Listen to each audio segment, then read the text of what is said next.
बैसल कनियो ने छोगे ध्यान कौन नगर तुझा बैसल कनियो ने छोगे ध्यान सबले तू कहबै छ जननी सबले तू कहबै छ जननी हमरा ला बन गेल आन सबले तू कहबै छ जननी हमरे ला बन गेल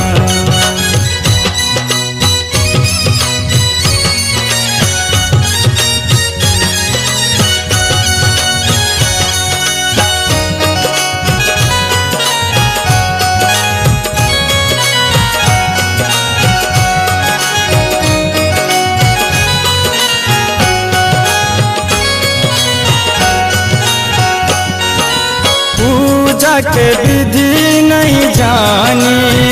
जानी न कोनो विधान पूजा के विधि नहीं जानी न कोनो विधान तैयो पूजै छी गे जननी तैयो पूजै छी गे जननी तोरे लगा कर ध्यान सबले तू कहबै छ जननी हमरा ला बन गेल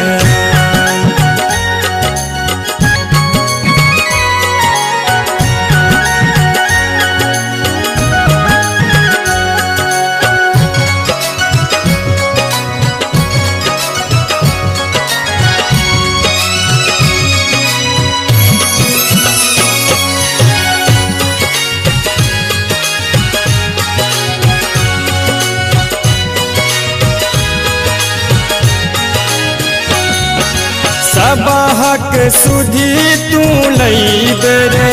बन जाय छग महान सबहक सुधी तू लैबे रे बन जाय छग महान हमरे बेर किया मुनल हमरे बेर किया मुनल अपन दुनू कान सबले तू कहबै छ जननी हमरा ला बन गेल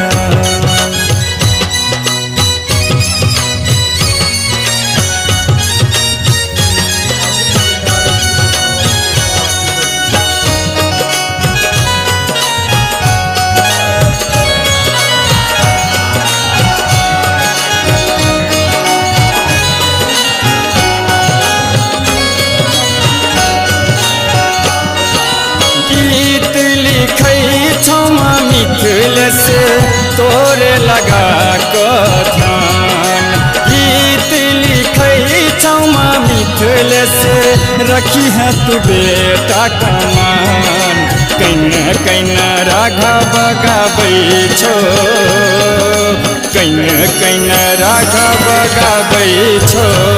देने अभय वरदान सबले तू कहबै छ जननी हमरा ला बन गेल ओन नगर तुझा बैसल कनियो ने छोगे ध्यान कौन नगर तुझा बैसल कनियो ने छोगे ध्यान सबले तू कहबै छ जननी सबले तू कहबै छ जननी हमरा ला बन गेल